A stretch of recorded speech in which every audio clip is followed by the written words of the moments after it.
কাকে উদ্দেশ্য করে বলেছে মহিলা আমি জানি না।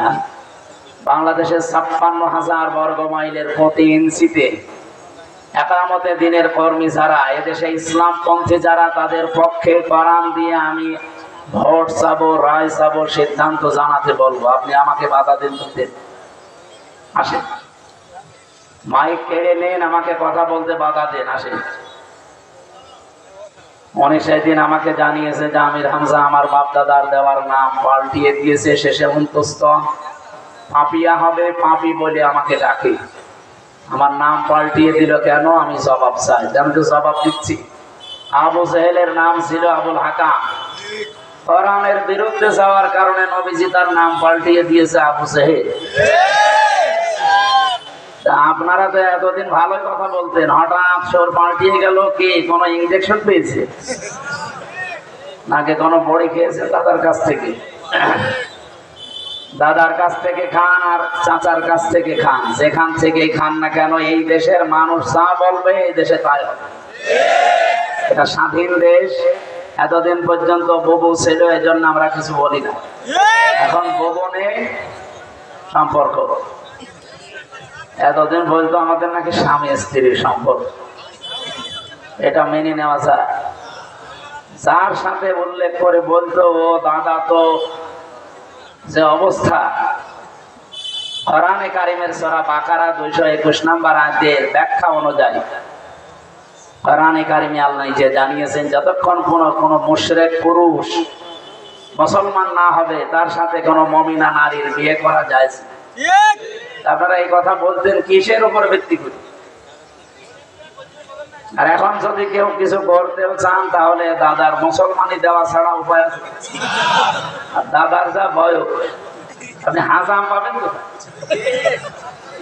আমি আর নিজে নাম মুরব্বীরা আছে, এ বয়সে যদি হাজামের হাতে ছড়ি দিয়ে বলেন যে এ দাদার মুসলমানি দিয়ে দেন, ও ছাতা দেখা যাচ্ছে মানে আঁকা কাটতেছে, গোড়া। আমি আর নিচে নামতে পারলাম না। সুতরাং এই সমস্ত কথাবার্তা যারা এতদিন বলতেন তারাও জানি এখন আর বলছেন না, কারণ দাদা মুসলমান হবে না। ওদের দাঙ্গা বাঁধিয়ে দিয়েছে মুসলমান এবং মুশরিকদের ভেতরে।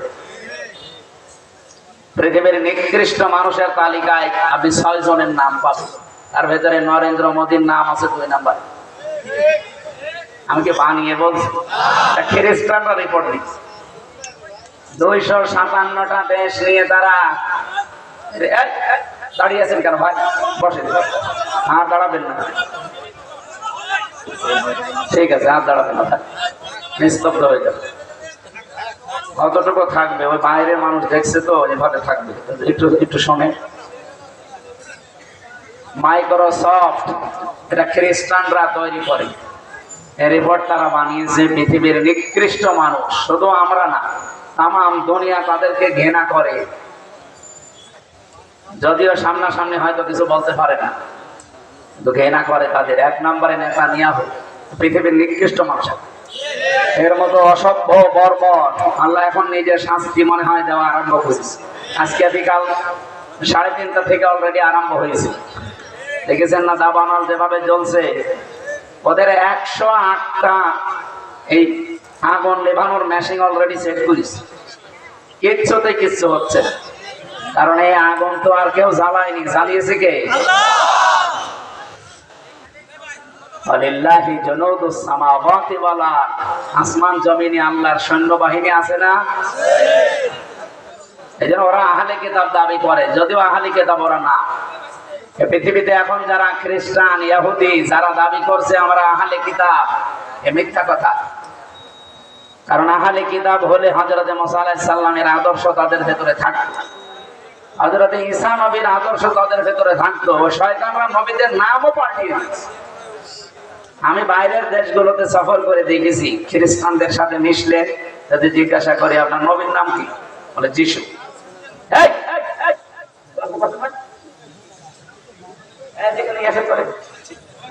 এমন করে দুটা দেবো না, বাপ বলার সময় পাবো না, ঘন্টা করার জায়গা পাবো না। আলেম বসে আছে দেখতেছেন আপনি, একটা কথা বলছে কেউ? আপনার এত জরুরি কি যে মোবাইলে কথা বলা লাগবে? না সাইলেন্ট করে দেখেন 1 ঘন্টা। বারবার আমার মন দিয়ে দিকে চলে যাবে, আমি আমার বলতে পারবো?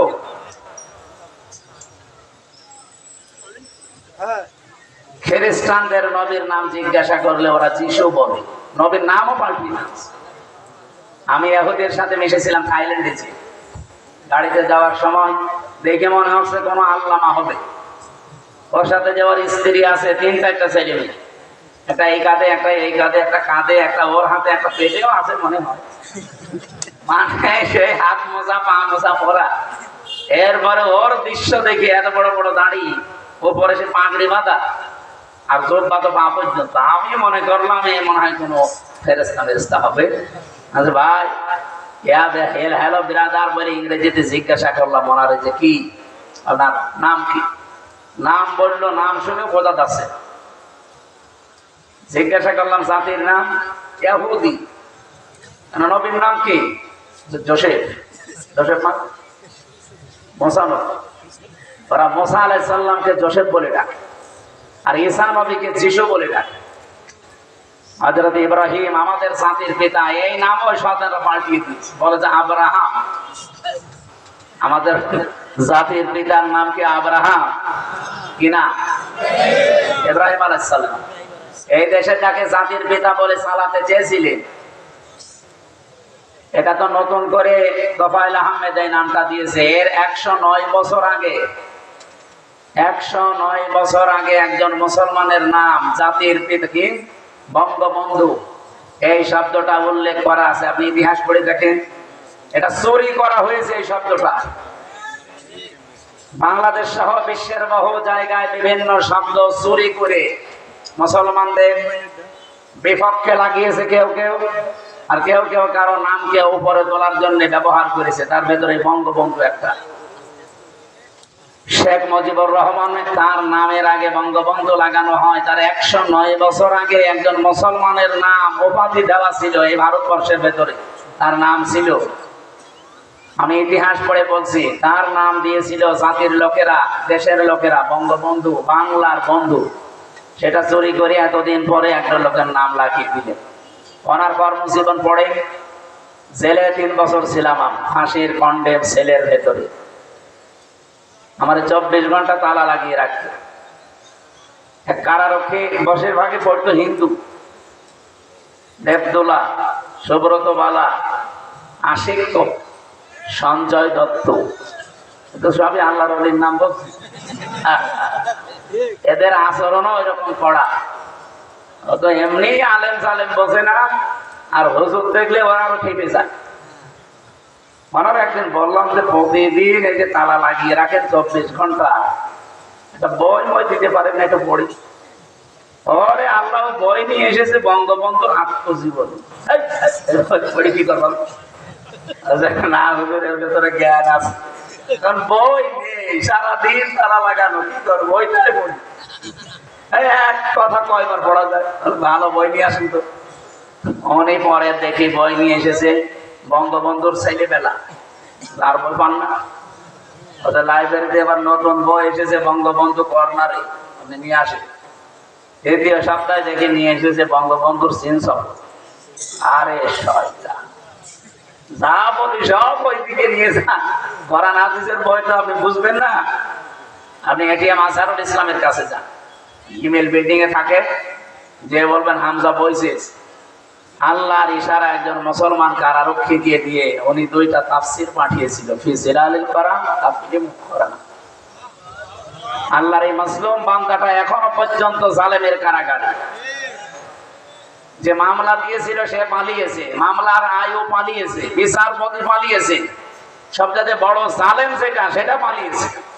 এই মাসলুম মানুষটা ছেলে থাকবে কোন কারণে? এখন যারা দায়িত্বে আছে খালি বাঙালিকে হাইকোর্ট দেখান, যেদিন বিচারপতি আসেনি এদিন কঠিন রায় হবে, ঝামেলা কি, সমস্যা কি?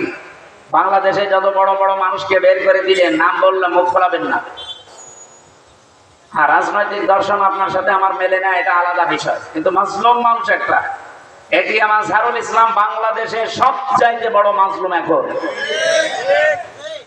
6 মে আপনি রায় দেওয়ার কথা জানিয়েছেন, এবার কিন্তু আর হাইকোর্ট দেখাবেন না, আমরা চাই 6 মে আল্লাহর এই মাসলুম বান্দা বাইরে চলে আসুক। এই কারা চান দেখি, দেখেন তো হাত তোলেনি কে? এটা রেকর্ড হচ্ছে, আলহামদুলিল্লাহ। আমি দল বেদল বুঝি না, ওনার কাছে থেকে আমি 3টা বছরে অনেক কিছু পেয়েছি। লোকটার ভেতরে ইখলাস আছে, তাওয়াক্কুল আছে আল্লাহর প্রতি। আমারে মাঝে মাঝে বলতো, হামজা দোয়া করবা আল্লাহ যেন আমার ঈমান থেকে না সরিয়ে দেয়। কারণ এখানে আসার পরে 13 বছরে বহু মানুষকে দেখেছি ঈমান পর্যন্ত ঠিক রাখতে পারে না। কারণ এটা জেলখানা, এটা দুনিয়ার জাহান্নাম। এখানে টিকে থাকা খুব কঠিন। শয়তান তো ধোঁকা দেয়, মন থেকেও ধোঁকা আসে। যেমন কঠিন অবস্থায় কত আলেমকে আমি, এই যে হেফাজত ইসলাম বাংলাদেশ, এখানে 76 জন আলেম আমার সাথে ছিল। কত মানুষ কত উল্টাপাল্টা ধারণা পর্যন্ত শেষ পর্যন্ত করে ফেলেছে, যে আর সহ্য হয় না। কারণ যোগাযোগ বিচ্ছিন্ন, 24 ঘন্টা তালা লাগানো। অন্যের সাথে যে আচরণ করে তার 100 ভাগ কড়াকড়ি করে আমাদের সাথে। তাহলে হুজুর এই কারণে উনি আমার মাঝে মাঝে সেই কয়েকদিন দেখা হয়েছিল, হাসপাতালে গিয়ে বলতো, হামজা দোয়া করবো আল্লাহ যেন ঈমানের সাথে আমাকে এই দুনিয়ার জীবন ত্যাগ করার তৌফিক দেন।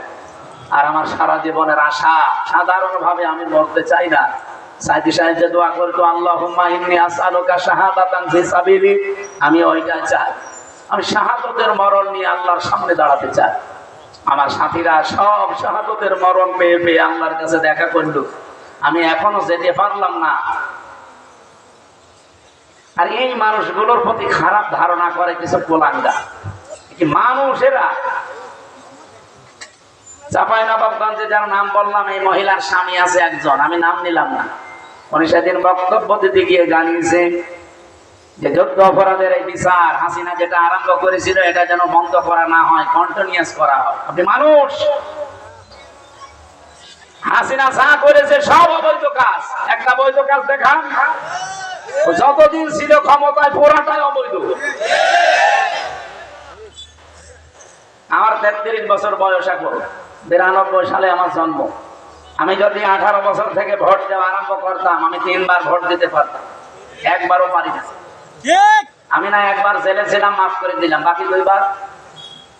বলেন, আমি কার কাছে জিজ্ঞাসা করবো? আমি নিজেই তো ভিকটিম। সুতরাং এদেশে ভোট হয়নি। এতদিন যারা ছিল পুরাটা ছিল অবৈধ ভাবে। আর এখন ওখানে বসে বসে কাজ কাম তো নেই, কি করবে? এখন উল্টা পাল্টা কথা ছড়ায়, বিশ্বের মডলদের কাছে বলছে আমি নির্বাচিত ছিলাম, আমাকে উৎখাত করা হয়েছে। আপনি এমন মিথ্যা কথা একটা হাসি মানুষ বলতে পারছেন? আপনি নির্বাচিত ছিলেন, কে ভোট দিয়েছে আপনাকে? আমি নিজেই তো দেইনি। এখানে আমার একটা আয়াত মনে পড়ছে, সূরা আলাম নাসরা, বলবো? এটা আমার আশার বাণী সঞ্চার করে। আল্লাহ রাব্বুল আলামিন বলেন, ফাইন্না মাআল উসরি ইসরান, ইন্না মাআল উসরি ইসরা। শব্দের দিকে খেয়াল করেন।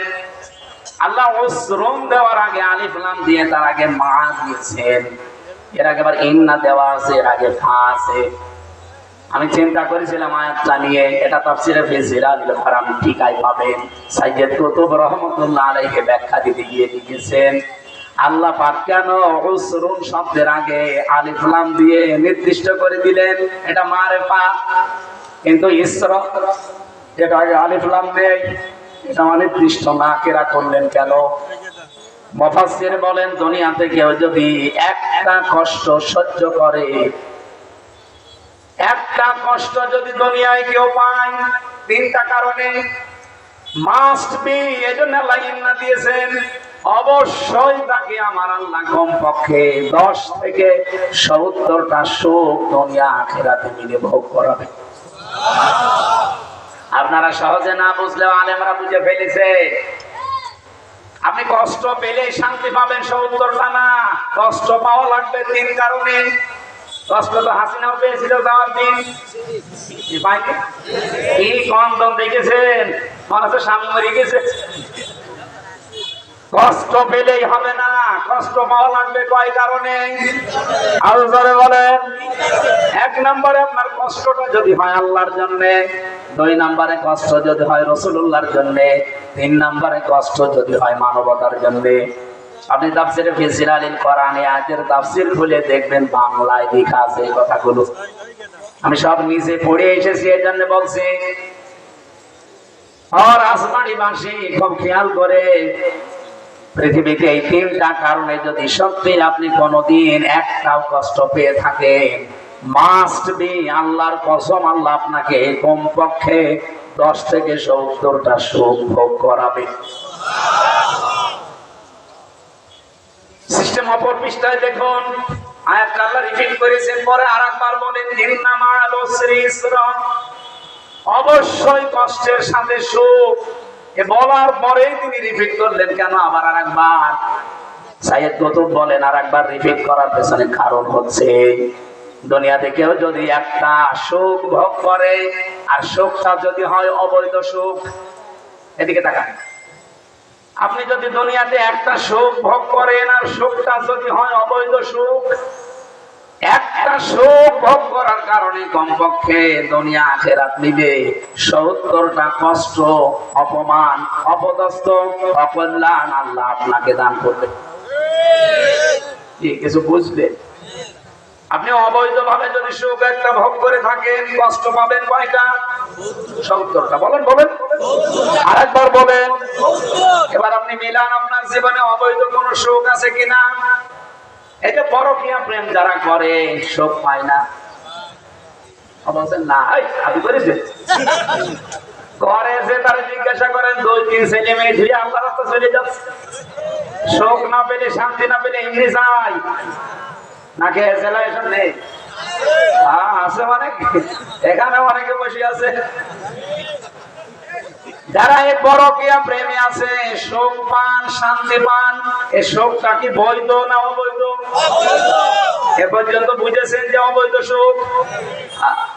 লেখা যদি না ছাড়েন, যতই সুখ পান, এক একটা সুখের কারণে 70টা দুঃখ পাওয়া লাগবে।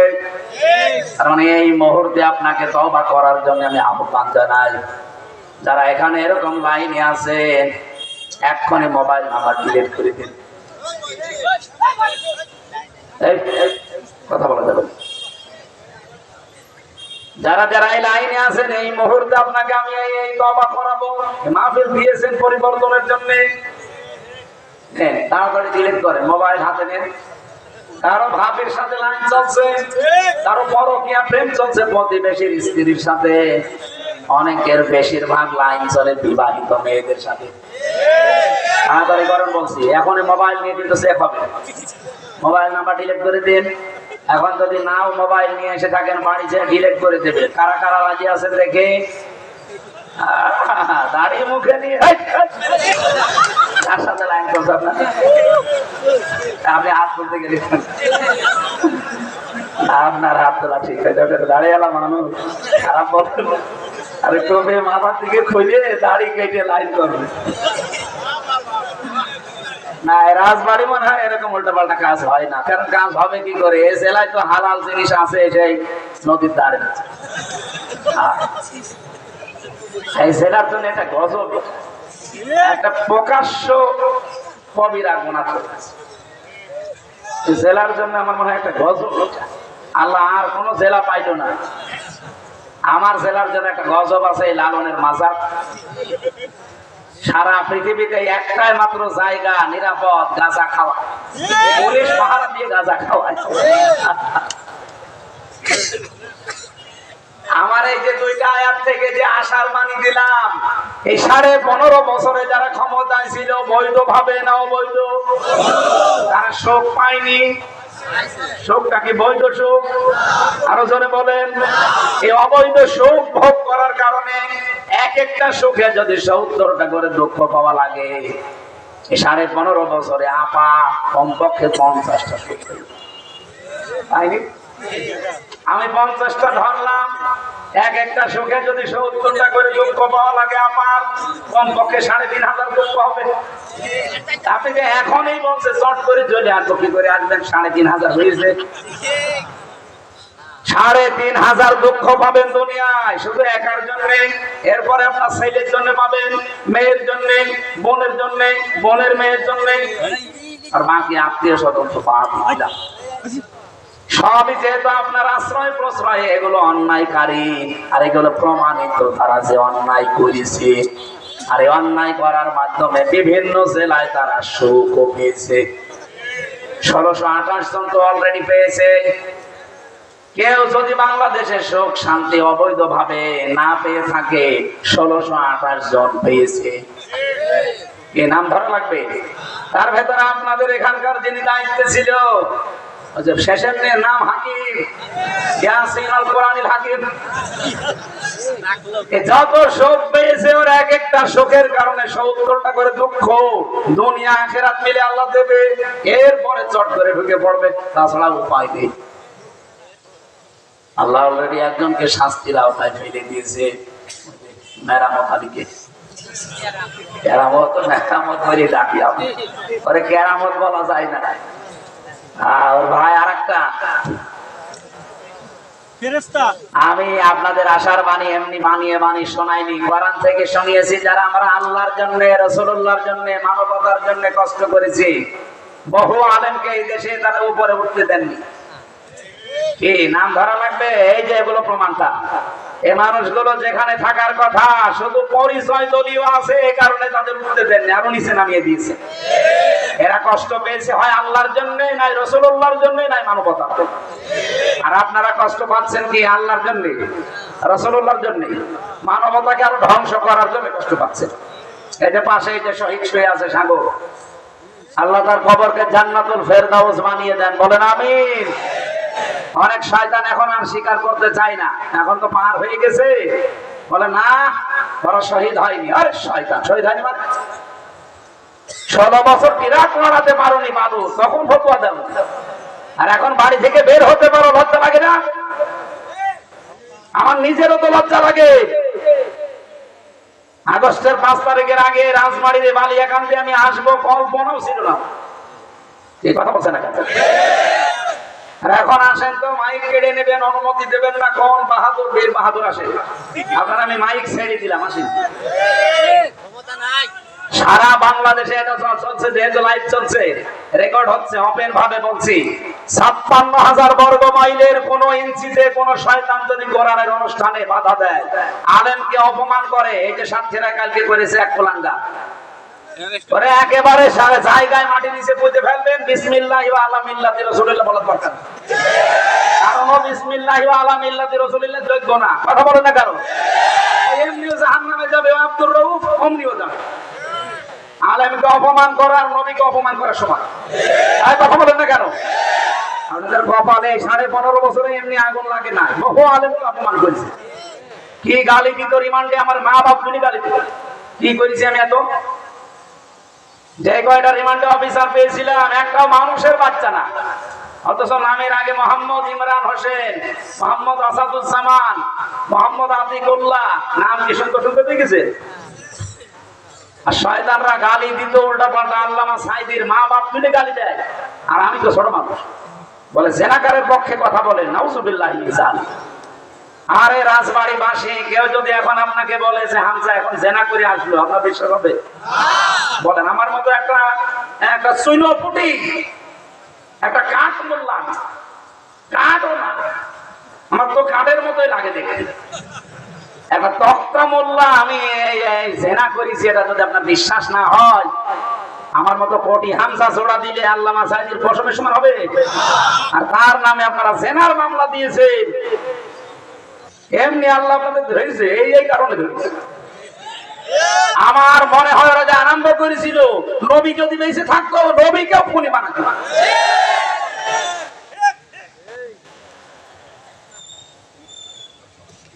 আমার ভাইরা, আমি আশার বাণী বলছিলাম না, এই জন্যই বলছি, যারা এতদিন সুখ পেয়েছেন, আপনি বিশ্বাস করতে পারেন কমপক্ষে দুনিয়া আখিরাত মিলে আপনাকে 70টা দুঃখ আল্লাহ দেবে।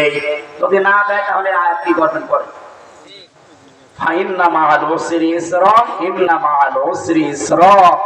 আল্লাহ এমনি এমনি কোন জিনিসে গ্যারান্টি দেয় না। দেখেছেন, ইন্না লাগিয়ে দিয়েছেন মাহার আগে, অবশ্যই কষ্টের সাথে সুখ মিশিয়ে রেখেছি, তাই একটা দুইটা না। এটা ইসরার আগে আলিফ পানি। আমি আয়াতের আগে বহুবার পড়েছি, এতে একটু চিন্তা করে পড়ে দেখছি আল্লাহ তো আমাদের পক্ষে। কারণ এই দেশে যারা একটা করে আমরা কষ্ট ভোগ করেছি এতদিন, আল্লাহ অবশ্যই আমাদেরকে 70টা করে শান্তি ভোগ করাবে।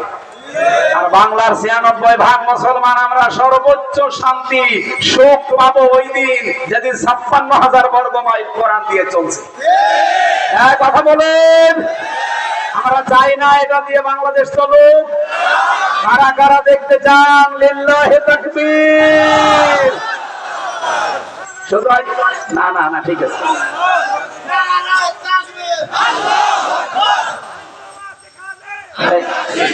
কথা বলতে দেন সবাই। আমরা শুধুমাত্র হাত তোলায় বিশ্বাসী না, আগামীতে সময় কিন্তু আসতেছে। এই যে আমার পাশে বসে আছে 300 জন এমপি সামনে হবে। আমি রাজনৈতিক কথা বলছি না, যদি মনে হয় হ্যাঁ এটাই আমার রাজনীতি। 300 জন এমপি সামনে যাবে, এর মধ্যে 151 জন যদি কোরআনে কারীম বুকের ভেতরে নিয়ে সংসদে যেতে পারে, আমি গ্যারান্টি দিচ্ছি সংসদের প্রথম অধিবেশনে এরকম মানুষগুলো বলবে যে মাননীয় স্পিকার, আমরা নামাজের বিল চাই। আল্লাহর নির্দেশে এটা, আল্লাযীনা ইম্মাক্কান্নাহুম ফিল আরদি আকামুস সালাহ। আমার এরকম বান্দাদের যদি আমি ক্ষমতা দেই, তারা প্রথম দিনই নামাজের বিল আনবে।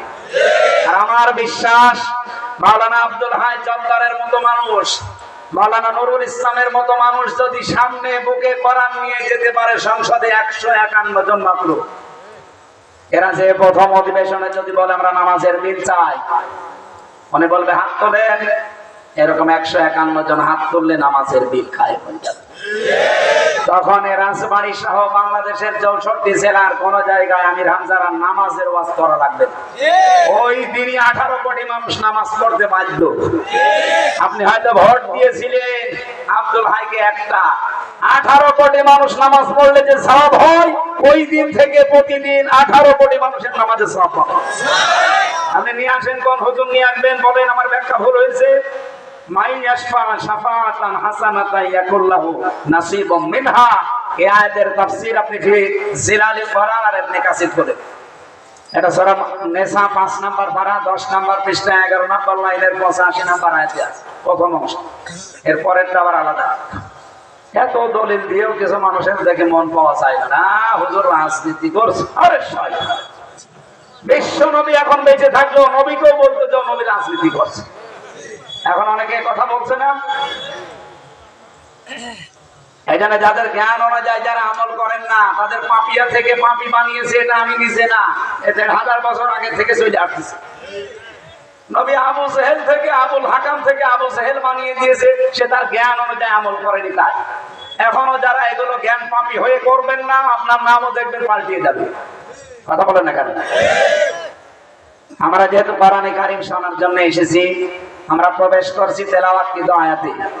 দল মত জাতি বর্ণ ধর্ম নির্বিশেষে আজকের অনুষ্ঠানের শুধু মুসলমানদের না, অন্য ধর্মের যদি এলাকায় কেউ থাকেন, সবার জন্য কোরআন শরীফ। এটা শুধু মুসলমানদের বাপদাদার সম্পদ না, মানুষ যারা তাদের জন্য।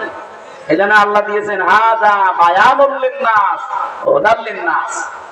মানুষ মতবাচ্চে যারা বিবেচিত, তাদের জন্য আমার এই কোরআন। কাদের জন্য?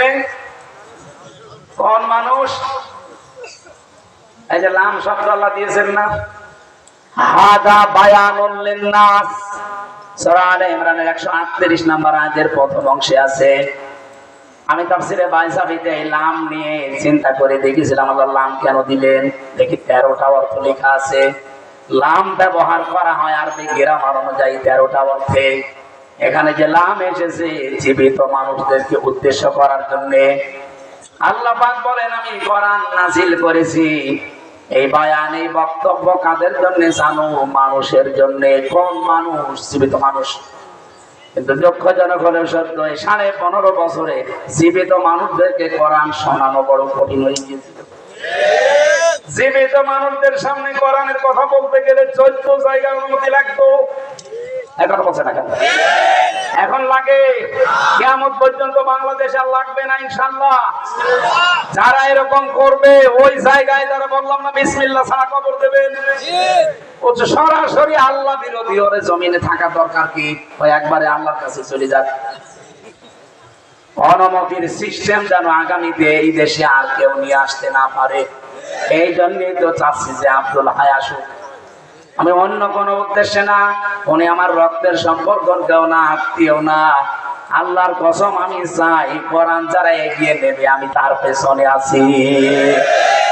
আর আমাদের হতাশ হওয়ার কোনো কারণ নেই, ভয় পাওয়ারও কোনো কারণ নেই। অনেকে এখনো ভয় আছে, হতাশা না, কোনো হতাশা নেই। এর আয়াতের পরবর্তী শব্দ দেখেন, সূরা আলে ইমরান 139 নম্বর আয়াতে আমি আলেমদেরকে বলছি এবার, ওয়ালা তাহিনু ওয়ালা তাহজানু ওয়া আনতুমুল আ'লাউনা ইন কুনতুম মুমিনিন। আল্লাহ বলেন ভয় পাবে না, হীনমন্য হবে না, ভেঙে পড়বে না, সাহস হারাবে না এবং চিন্তাও করবে না। তোমরাই বিজয়ী হবে যদি মুমিন হতে পারো।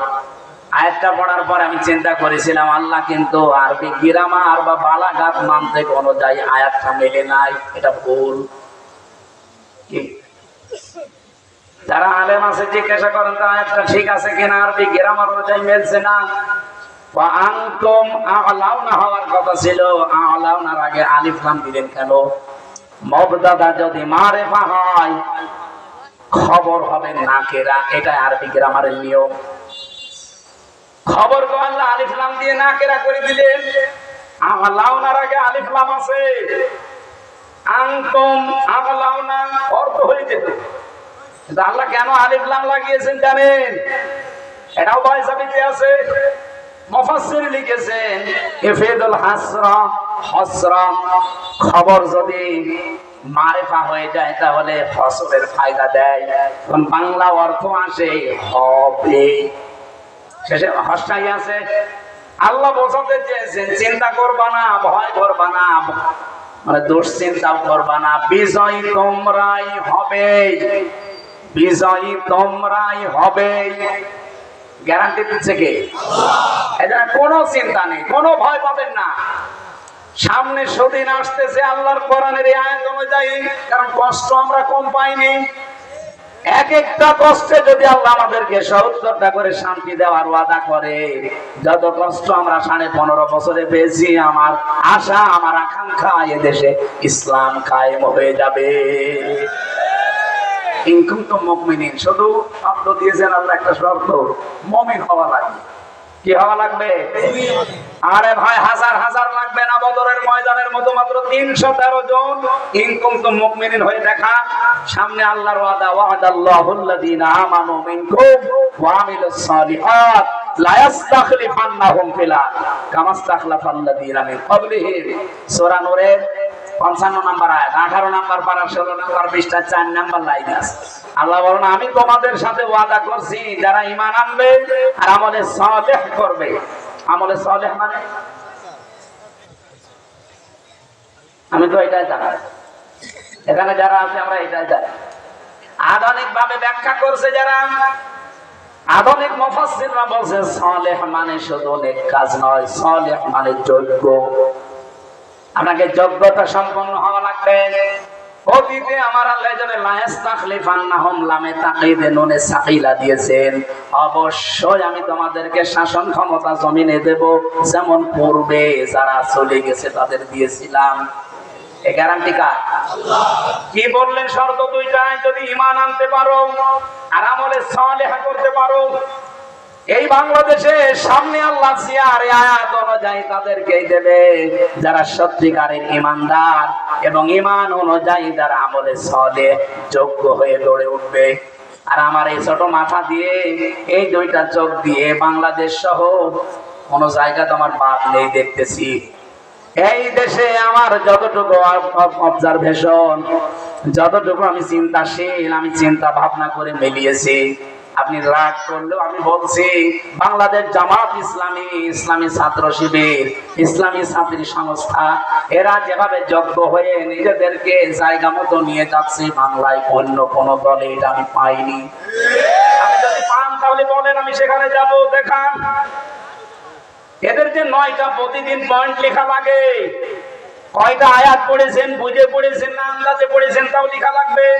কয়টা হাদিস পড়েছেন, কয় পৃষ্ঠা ইসলামী সাহিত্য পড়েছেন, ওটার নাম্বার সহ লেখা লাগবে। নামাজ কি একা একা পড়েছেন না জামাতে পড়েছেন লেখা লাগবে। শুধু লিখে শেষ না, 1 মাস পরে এটা দেখানো লাগবে। একবার বলছেন এটা আপনাকে যোগ্য করে গড়ে তুলবে। আপনি 6 মাস একাধারে এভাবে করেন, দেখেন সোনার মানুষ হয়ে যাবেন যদি মন থেকে করতে পারেন। লোক দেখানোর জন্য না, আল্লাহর কসম 6 মাস আপনি একটু করে দেখেন। যেদিন আমি শপথে ইন্না সলাতি ওয়া নুসুকি আমি জামাতের কাছে পড়েছিলাম, এই আয়াত আমি সেই ছোটবেলা থেকে পড়ি, কিছুই হয়নি। কিন্তু 2024-এর অক্টোবরের 13 তারিখে আয়াতটা ওনার হাতে পড়ার পরে আমার জীবন আল্লাহ পাল্টিয়ে দিয়েছে। কারণ আমার এই পড়া আর আগের পড়া এক ছিল না। কুল ইন্না সলাতি ওয়া নুসুকি ওয়া মাহইয়ায়া ওয়া মামাতি লিল্লাহি রাব্বিল আলামিন, এইটা পড়ে আপনাকে শপথ দেয় না। এই জেলায় নেই সব বলেন বলেন। সারা বাংলাদেশের 1 ইঞ্চি জায়গা দেখান যেখানে এই দাওয়াতি পৌঁছায় না, প্রত্যেক জায়গায় পৌঁছাচ্ছে। এখন দাওয়াতি মিশনও চলছে অলরেডি। এরপরেও যদি কেউ সত্যের এই দাওয়াতে আহ্বানে সাড়া না দিয়ে অন্ধের মতো আচরণ করেন, আমার মনে হয় আজরাইল আসার আগে আপনি আর ভালো হবেন না। আরে ভাই, আমি আপনার শত্রু না, কসম আল্লাহর কোরআন আমার সামনে, আমি আপনাকে বাঁচাতে চাই। আল্লাহর ওয়াদা ছিল ঈমান আনার পরে আপনাকে যোগ্য হওয়া লাগবে। সালেহ মানে আমরা বুঝি নামাজ পড়া, রোজা রাখা, ঘন্টা দিয়ে থাকা। কে বলেছে আপনাকে? সালেহ আমি আধুনিক অর্থ হচ্ছে যোগ্যতা সম্পন্ন হওয়া লাগবে। যে যেখানে আছেন ওই জায়গায় আপনাকে যোগ্য হওয়া লাগবে এবং সৎ হওয়া লাগবে। আর আমরা সৎ মানুষ যে পেয়েছি, যোগ্য মানুষ পেয়েছি, তার বাস্তব উদাহরণ মাওলানা মতিয়ার রহমান ইসাক। মন্ত্রী মন্ত্রণালয় চালিয়েছে, এরপরে 36 টাকা বেঁচে ছিল ফেরত দিয়েছে। এর চাইতে আবার কি দেখানো যায় আপনাকে বলেন? আপনি মানুষই খুঁজে পান না যে ভালো মানুষ কারা। একটা মানুষ দেখান তো বাংলাদেশে যে দায়িত্ব পালন করার পরে 36 টাকা ফেরত দেয়। একটা মেম্বারও ফেরত দেবে না, সে একজন মন্ত্রী। বাংলাদেশে অলরেডি আমরা প্রমাণ করে ফেলেছি, একটাই দল আছে তার নেতা কর্মীরা একেবারে 100% স্বচ্ছ, বিশেষ করে অর্থনৈতিক জীবনে। এর কাছে যদি 100 বেশি ভালো মানুষ পান আপনি আমাকে বলেন, আমি সেখানে যাব। বহু দাড়িওয়ালা মানুষ দেখেছি, মসজিদের ক্যাশিয়ার হয় 2 বছরের ধনী হল। হ্যাঁ, আমি দেখেছি। কি গো, মনে হচ্ছে জিবরাইল কিছু দিয়ে গেছে। বড় বড় দাড়ি, অথচ মসজিদে টাকা মারা যোগ। এলাকায় মনে হয় নেই। এত কিছুর প্রমাণ থাকার পরেও যদি আপনি বলেন যে না আমি আরো দেখবো, কি দেখবেন আপনি? দেখা সব শেষ। বাবা চালিয়েছে, মানুষ দুর্ভিক্ষে মারা গেছে 74 সালে, জিজ্ঞাসা করে থাকেন। আমি সেদিন একজনের কাছে শুনলাম প্রায় 4 লাখের উপরে মানুষ মারা গেছে দুর্ভিক্ষে বাবার সময়। স্বামী চালিয়েছিল, কান খেতে মানুষ শান্তি দিতে পারে না। চাচা চালিয়েছে 9 বছর 10 বছর জেল খেটেছে। ববু চালিয়েছে, আপা চালিয়েছে, আবার বুবু এসেছে, সব দেখা শেষ। সামনে কোরআনের বাংলাদেশ। এটা দেখতে চান না? একটা বারের জন্য মনের ভেতরে একটু আকাঙ্ক্ষা আসে না যে দেখি না কেমন হয়? গোবিন্দ পরামানিক পর্যন্ত বলছে যে কোরআনের হাতে দেশটা দিলে আমরা সবচাইতে বেশি নিরাপদে থাকবো। গোবিন্দ পরামানিকের মতো একটা হিন্দু, সে যদি এই কথা বলতে পারে, বিশ্বাস করতে পারে কোরআনের উপরে, দেশের অন্তত ইসলাম পন্থীদের উপর, আপনার কি হয়েছে? দল মান সব ভুলে যাবেন। এবার একটাই জিনিস দেখতে বাকি আছে, এটা দিয়ে আমরা দেশ চালাবো। আমি গ্যারান্টি দিলাম, এখানে 73টা ধারা আছে। সূরা ফুরকান 77টা আয়াত আছে, 73টা ধারা। এই ধারা দিয়ে যদি বাংলাদেশের সংবিধান বানানো হয়, যেহেতু সংস্কার চলছে এই জন্য বলছি, সবই সংস্কার চলছে। আমরা চাই দায়িত্বে যারা আছেন খুব তাড়াতাড়ি এই সূরা ফুরকানের এই 77 আয়াতের 73টা আয়াত সংসদ সংবিধানে আপনি সংযোজন করে দিন। সবই যখন সংস্কার করছেন, এটা করেন না কেন? 5 বছরও লাগবে না, 5 দিনে 73টা ধারায় বাংলাদেশ মিনি জান্নাত হয়ে যাবে ইনশাআল্লাহ। একটা ধারা এখনো পর্যন্ত আসে না, জান্নাত হবে কি করে? এই জন্যই তো এখন অনেকে মাথা ছাড়া দেয়, এদিক ওদিকে ওকে ঝুঁকি মারে। এটা কায়েম করে দেন, বিশেষ করে 68 নম্বর আয়াতটা। এই 3টা বিধান আছে আয়াতের ভেতরে। আমার মনে হয় এই 3টা যদি রাষ্ট্রীয় ভাবে কায়েম হয়, এই দেশে আর কেউ এই যে মানুষ হত্যা করছে যেভাবে, কিচ্ছু হবে না, সব বন্ধ হয়ে যাবে। এটা দ্বারা শিরিক বন্ধ হবে বাংলাদেশে। মাজার পূজা, এই পীর পূজা, আরে কবর পূজা ওয়ালা ইয়াকতুলুনা নাফসাল্লাতী হারামাল্লাহু ইল্লা বিল হক, এইটার দ্বারা দেশে অন্যায় হত্যা বন্ধ হবে। 3 নম্বরে ওয়ালা ইয়াজনুন, এই যে জিনা ব্যভিচার যেটা চলছে এটাও বন্ধ হবে। আল্লাহ এই 3টা পাপ যারা দুনিয়ায় করে তাদের বলেছেন ডবল শাস্তি দেব। ইদাফ লাহুল আযাব ইয়াউমাল কিয়ামাহ ওয়া ইয়াখলুদু ফীহি মুহানা। আল্লাহ আমাদের হেফাজত করুন এবং আমাদের আশা এই 73টা ধারা যেন বাংলার সংবিধানে সংযোজন করা হয়। এটা শুধু আমার একা দাবি না, আপনি একা জিজ্ঞাসা করে দেখেন 100 জনের 100 জন মানুষ বলবে আমরা এই ধারাগুলো চাই। আপনারা চান না? এটা রেকর্ড হয়ে যেন পর্যন্ত চলে যায়। আমার ভাইরা, যেহেতু মুমিন হওয়ার জন্য আমার আল্লাহ জানিয়েছেন, আর মুমিন হতে হলে প্রবেশ করা লাগে একটা জায়গায়। সেই আয়াতটি আমরা পড়েছি সূরা বাকারার 208 নম্বর আয়াত। উসুলে তাফসীরের মূল নীতি আছে, আমি তাফসীরে বাইসাবিতে পড়েছি 15টা। একটা একটা করে বলতে গেলে আমরা 11টা পর্যন্ত কথা বলতে চাই। আপনারা রাত গভীর করলে আমরা পারবো, কিন্তু আমার সামনে আবার তাহাজ্জুদের নামাজ, ফজরের নামাজ, কর্মজীবন। এই জন্য আমি ঘোষণাও দিয়েছি এর আগে যে আমরা আগামীতে অনুষ্ঠান যদি দেশে থাকে তাহলে আল্লামা সাইদি সাহেবের মতো করব। রাত 10টা 10:30টায় মাহফিল শেষ হয়ে যাবে। ওই যে রাত 12টা 1টা 2টা পর্যন্ত শেষে আমিও নামাজ পড়তে পারি না প্রতিদিন। সেদিন আমার সাতক্ষীরায় নামিয়েছে রাত 2টায়। রাত 2টায় নেমে বাড়ি যে খাবার খেয়ে ঘুমাতে রাত 3টা। বলে আমি উঠবো কখন? আর কিসের তাহাজ্জুদ, কিসের ফজরের নামাজ? এটা গুনাহ হয়ে যাবে না? এজন্য সাইদি সাহেব যে নিয়ম করেছিল আমরা আগামীতে এটা করতে চাই, আপনারা সাড়া দেবেন। এশার নামাজ পড়ে আমাদের তুলে দেবেন প্রধান বক্তা, আর মাগরিব থেকে এশা পর্যন্ত আপনাদের এলাকার কোনো আলেমকে দিয়ে মাহফিল শেষ করে দেবেন। তাহলে সব দিকে অন্তত ভালো হবে। তাফসীরুল কোরআন মাহফিল শুনলেই যার নাম মনে হয়, তার নাম কি? তার নিয়মটা ধরে রাখা লাগবে না? আল্লামা দেলাওয়ার হোসাইন সাইদি শহীদ রাহমাতুল্লাহ আলাইহি। কিন্তু এখনো দেখি অনেক শয়তান তারা শহীদ বলতে রাজি না, বলে না উনি এমনি মরে গেছে। এমনি মরে গেছে মানে ওনাকে মেরে ফেলা হয়েছে। আর আমি নিজে তো প্রমাণ আমার সামনে দিয়ে নিয়ে গেছি।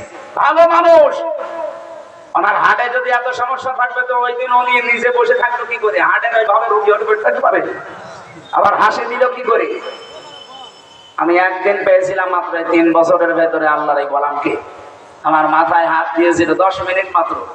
আমার মনে হচ্ছে এখনো হাতটা লেগে আছে। সুতরাং শহীদ উনি আল্লামা দেলাওয়ার হোসাইন সাইদি রাহমাতুল্লাহ আলাইহি।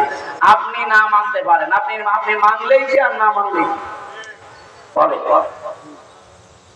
আমরা যেহেতু মুমিন হলে এই সমস্ত সুসংবাদগুলো সামনে আসতেছে যেগুলো বললাম, আল্লাহ রাব্বুল আলামিন বিজয় আমাদেরকে করবে না, শুধু করবে। এই কারণে আমরা মুমিন হতে চাই, আর যেটায় প্রবেশ করলে মুমিন হওয়া যায়। আমি 9টা বিষয় পেয়েছি এই আয়াতের ভেতরে, আমরা সামারাইজ করে 5টা বলবো। আপনারা থাকবেন কিনা 5টা পর্যন্ত বলেন। ওঠাউঠি করা যাবে না, জবান খুলে কোরআনের আয়াত থেকে আগে পড়ে মেয়েরা। ঠিক আছে, দেখি শেষের পয়েন্টটা মেয়েদের জন্য বলবো। আউযু বিল্লাহি মিনাশ শাইতানির রাজিম। বিসমিল্লাহির রহমানির রহিম। এই ভাই, আমার ওয়াজে ফেলে আপনি চলে যাচ্ছেন না? রওশনের সাথে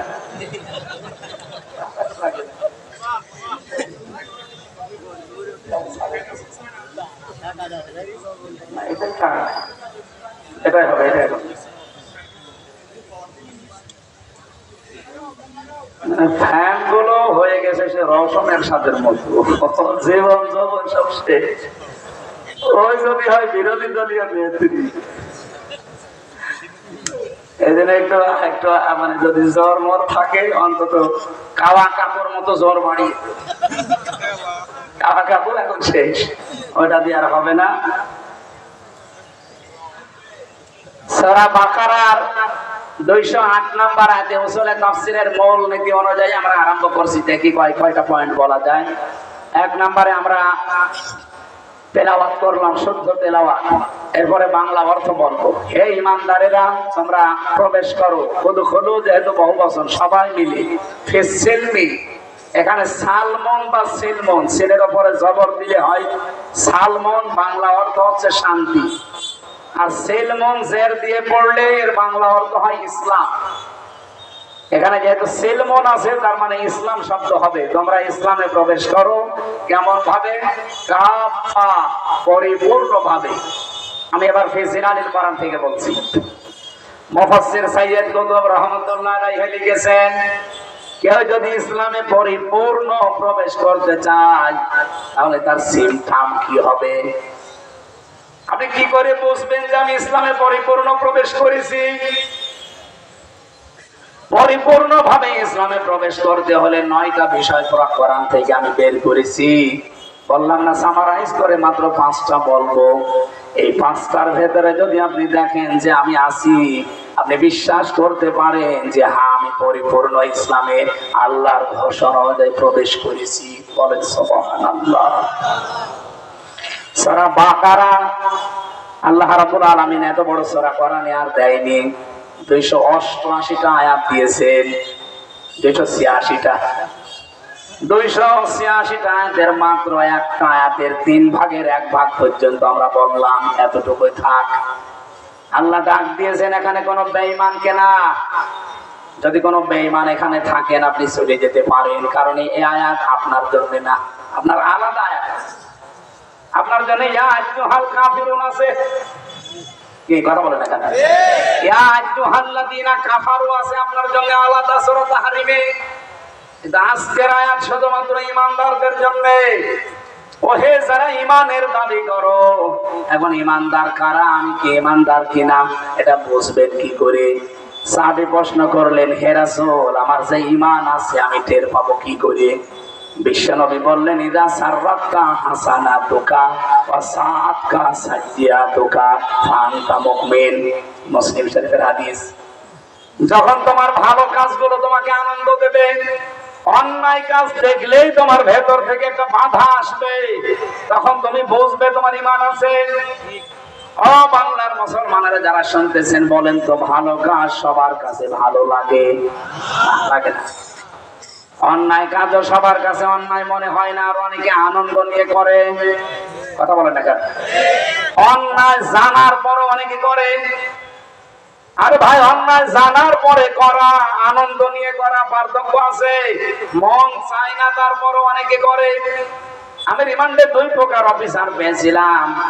এক প্রকার যারা ইচ্ছা করে, নিজের ইচ্ছা করে আমাদেরকে অত্যাচার করতো, উপরের নির্দেশ যদি 1% দিত ওরা করছো 10%।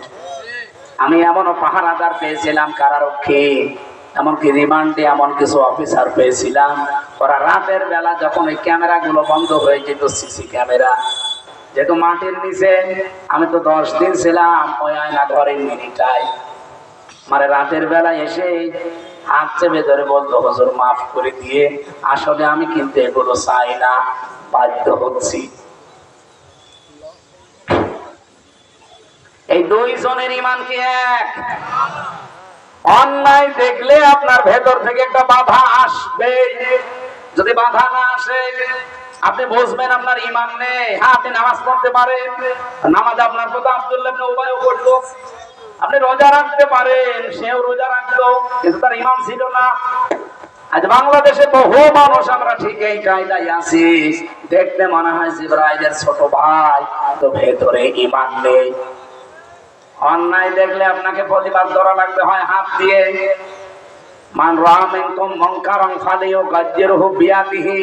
এই যে বিয়াদিহি, এখন মানে শুধু এই হাত না। আপনি এই হাদিসের ব্যাখ্যা পড়ে দেখেন, হযরত আবু সাঈদ খুদরি থেকে বর্ণিত, বুখারী শরীফের হাদিস।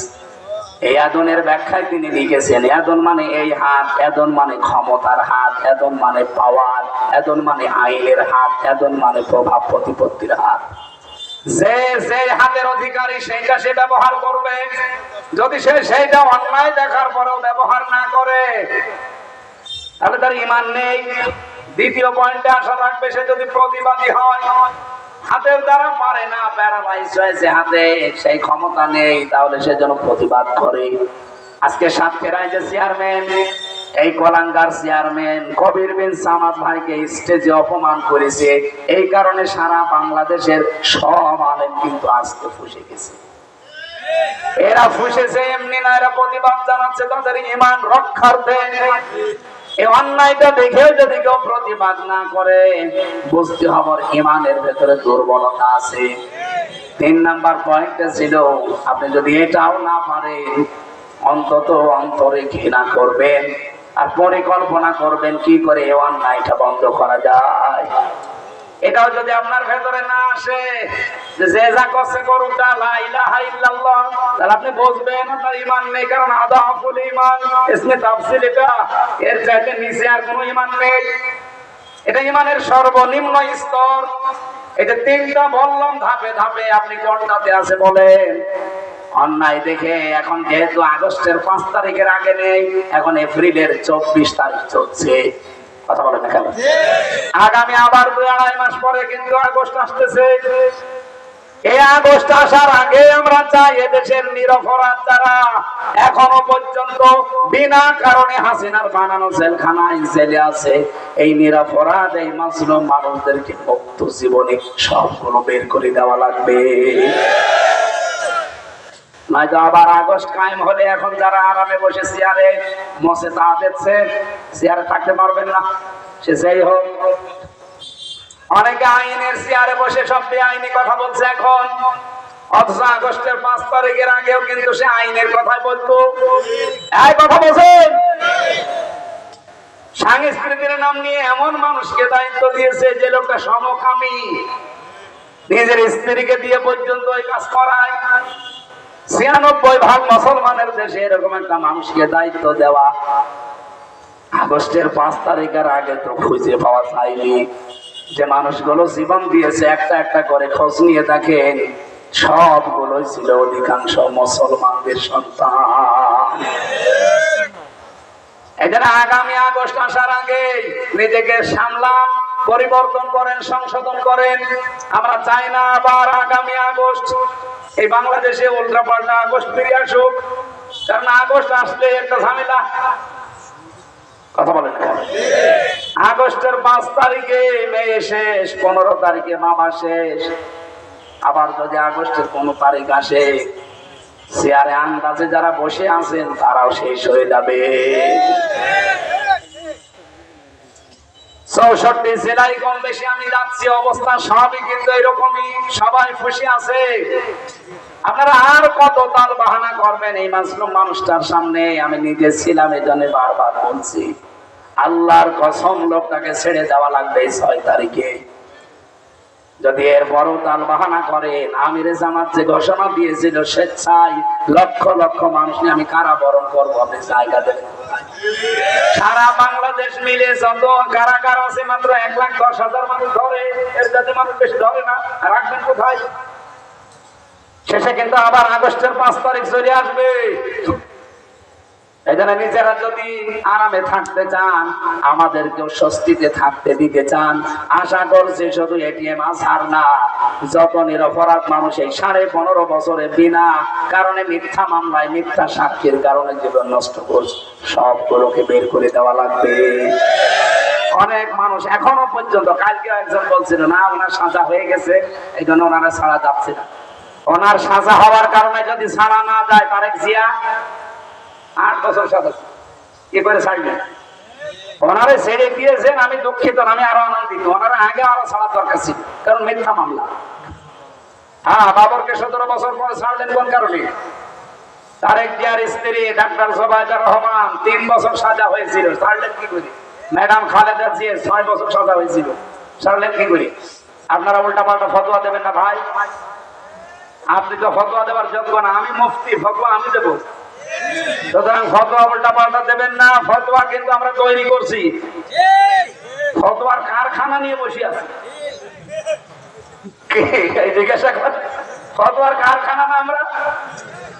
আপনি ফতোয়া দিচ্ছেন যে না ওনার সাজা হয়ে গেছে, ছাড়া যাবে না, তাহলে এই যে যেগুলো ছাড়লেন বলেন কোন ফতোয়া দেবেন এবার? নিজের বেলায় 16 আনা, অন্যের বেলায় 2 আনা না? এই বৈষম্য ছিল, এই জন্যই তো 2732 জন মানুষ জীবন দিল। 34,000 মানুষ এখন হাসপাতালে পড়ে আছে বিভিন্ন জায়গায়। এরা খেলা করার জন্য জীবন দেয়নি। আবার যদি বাংলায় বলছি, বাঙালিকে হাইকোর্ট দেখাতে চেষ্টা করেন না, 6 তারিখের পর কিন্তু সামাল দিতে পারবেন না। কারণ আগস্টের 5 তারিখের আগের জরিপ দেখেন, এই দেশে 100 জনের মাত্র 15 জন বলতো আমরা এই দেশে ইসলাম চাই। তার ভেতরে আব্দুল হাই একজন। কি ওনারা জিজ্ঞাসা করেন চাইতো না? এখন এই যে এপ্রিলের 17 তারিখের একটা রিপোর্ট পেয়েছি, আজকে তো 24 তারিখ, 17 তারিখের রিপোর্ট এসেছে এই দেশের এখন 100 জনের 77 জন মানুষ বলছে আমরা এই দেশের রাষ্ট্রীয়ভাবে ইসলাম চাই। আর আমরা এগুলো বানিয়ে নিয়ে, এগুলো সব খ্রিস্টানরা বানিয়েছে রিপোর্ট। এমনি মোদির মাথা খারাপ হয়ে গেছে, দাদা তো পাগল হয়ে গেছে। 100 জনের 77 জন এমনি তো নম করছে না। সেদিন ইউনুসকে দেখে কি বলেছিল, বাবা করে না, পেছনে কোনো কারণ আছে ভাই। আমরা আর একটু অ্যাক্টিভ হয়ে থাকি, দেখেন আমার মনে হয় দাদার ধুতিও খুলে যাবে। ধুতি পরে থাকে তো, ধুতিও খুলে যাবে।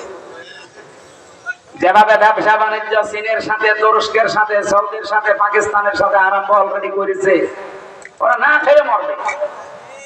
ওদের এখনই যে অবস্থা, শুধু চীন বলেছে যে 1000 বেডের হাসপাতাল গুলো বাংলাদেশে আমরা 8টা বানাবো, 8 বিভাগে। ওদের মাথা অলরেডি খারাপ হয়ে গেছে। করছে কি? কিচ্ছু লাগবে না, শুধু একটু একটু ছেড়ে দেন, আর এর সাথে কোরআনটা যোগ করে দেন, সোনায় সোহাগা হয়ে যাবে। ডক্টর মোহাম্মদ ইউনূস 2 নবীর নাম নিয়ে বসে আছে। যেহেতু 2 নবীর নাম, তো আমরা আপনার কাছে বড় আশা করি 2টা নবীর নাম নিয়ে আপনি আছেন, মোহাম্মদ একটা, ইউনূস একটা। সুতরাং 2 নামে মর্যাদা রাখে। জীবনের শেষ খেলা একটা খেলে দেন, এই দেশে কোরআনের বিধান আমি যাওয়ার আগে কায়েম করে দিয়ে গেলাম। 92% এই দেশে যারা আছি আমরা, হিন্দু, খ্রিস্টান, বৌদ্ধ, মুসলিম, সব কৃতজ্ঞ থাকবে। এই কথা বলেন না কেন? এটা একটা দেখার আশা জাগে, সারা জীবনের আশা আমার, যে কোরআন দিয়ে কি করে চলছে দেশটা আমি যেন দেখে মরতে পারি। বলেন আমিন। কোরআনের পাখি যতগুলো স্বপ্ন দেখেছিল সবগুলো আল্লাহ দেখিয়েছে। উনি যে বলেছিল না যে এখান থেকে শুধু নালা দেওয়া হবে, দিল্লি পড়বে, তাই বলেছে। খালি বলেছিল যে ইঁদুরের গর্ত পাবে না সালেমরা, তাই পাচ্ছে না। যেটা সেখান থেকে মুখ বের করছে, কেরামত গাছের মতো সেটা ধরা পড়ছে। উনি বলেছিল যে এই দেশে আমার আশা, আমার বিশ্বাস, কালেমার পতাকা পথ পথ করে উঠবে। উনি দেখতে পারেন নাই, ওনার নায়েবে রাসূল আমরা আছি না? এই কথা বলেন না কেন? আমাদের স্বপ্ন এটা আমরা যেন চোখে দেখে যেতে পারি। বলেন আমিন।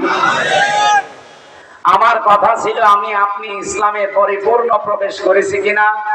আল্লাহ প্রথমে ডাক দিলেন ইমানদারকে। আর ইমানদার কারা? এই হাদিস দ্বারা প্রমাণ। ভালো কাজ দেখলে আপনার ভালো লাগবে, অন্যায় দেখলে আপনার কাছে কষ্ট লাগবে। যদি লাগে তাহলে বুঝবেন আপনার ঈমান আছে, যদি না লাগে আপনি যত বড় বুজুর্গ দাবি করেন আপনার ঈমান নেই।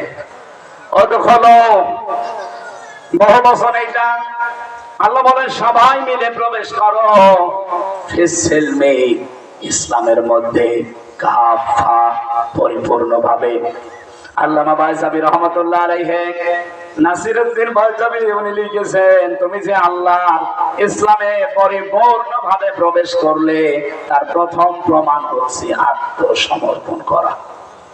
তুমি যদি দেখো যে আমি আত্মসমর্পণ করেছি, তাহলে বুঝবে যে আমি ইসলামে প্রবেশ করলাম। এখন পরিপূর্ণ হয় না, আরো 4টা আছে। 1 নম্বরে আপনি আত্মসমর্পণ করবেন কার কাছে? কোরআনে কারীম আমাদের জাতির পিতা ইব্রাহিম নবীর উদাহরণ সেট করেছে। সূরা বাকারার 131-32 নম্বর আয়াতে পাবেন এই দলিলগুলো।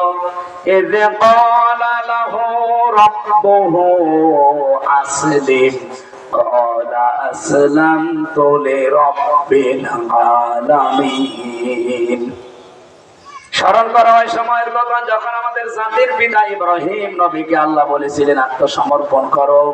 উনি বললেন আমি আত্মসমর্পণ করলাম, স্যালেন্ডার অলরেডি করে ফেলেছি। ওনার স্যালেন্ডারের ধরন কি ছিল? এখানে কয়টা ধরন পেয়েছি আমি, এদিকে তাকান। 1 নম্বরে উনি ধরন দিয়েছেন গাছের মাথায় বসে কোড়াল দিয়ে কাঠ কাটছিলেন। আল্লাহ বলেন আত্মসমর্পণ করো আসলেন। তিনি বললেন এখানে বসে কিভাবে করা যায়? আল্লাহ বলেন গাছের মাথায় বসে খাতনা করো। উনি কোড়াল দিয়ে ওখান থেকে খাতনা করে ডাক দিলেন, বলা আসলাম তুলি রব্বিল আলামিন। এটা প্রথম ধরন, যেখানে যা বলেছে আল্লাহ ঠিক ওই জায়গায় তাই করেছে।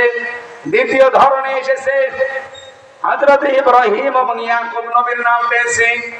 জীবনের সর্বশেষ যে দিন ইন্তেকালের আগে আওয়াসাবিহা ইব্রাহিম বানিহি ওয়া ইয়াকুব ইয়া বানিয়া ইন্নাল্লাহা আসতাফা লাকুমুদ-দীন ফালা তামুতুন্না ইল্লা ওয়া আনতুম মুসলিমুন।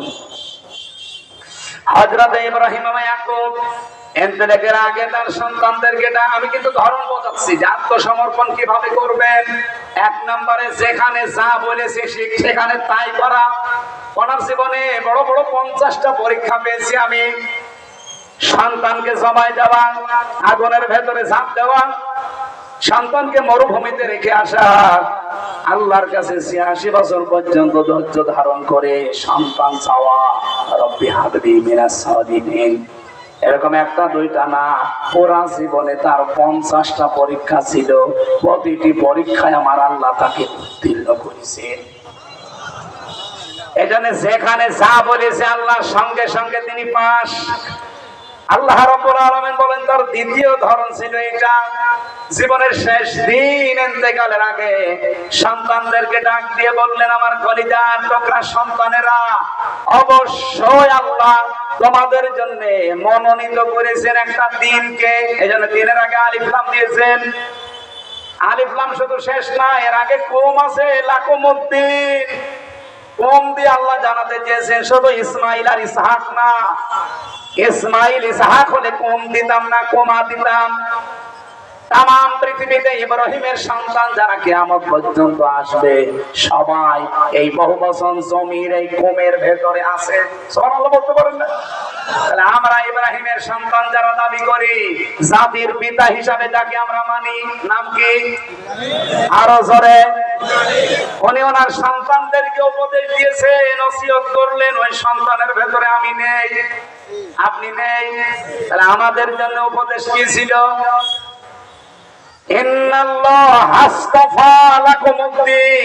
অবশ্যই আল্লাহ তোমাদের জন্য একটা দিনকে মনোনীত করেছেন, নির্বাচিত করেছেন, পছন্দ করেছেন। এখন দিন কি? এই রাতের পরে যেটা আসবে ওই দিন। বলেন বলেন। কোরআন শরীফে আমি দিনের 19টা অর্থ পেয়েছি। প্রতিটি জিনিসের সামনে আপনাকে আত্মসমর্পণ করা লাগবে। সবচাইতে বেশি আমার কাছে পারফেক্ট মনে হয় দিন মানে জীবন ব্যবস্থা, ইসলাম। এখানে ইন্নাদ-দীনা ইনদাল্লাহিল ইসলাম আফা গায়রা দীনিল্লাহি ইয়াবগুন ওয়া লাহু আসলামা মান ফিস সামাওয়াতি ওয়াল আরদ ওয়া মান ইয়াবতাগি গায়রাল ইসলামি দীনান ফালা ইউকবাল মিন। এরকম সূরায় 17টা আয়াত আছে। এই সবগুলো আয়াতের সামারাইজ কথা এই, আল্লাহর কাছে মনোনীত একটাই জীবন ব্যবস্থার তার নাম ইসলাম।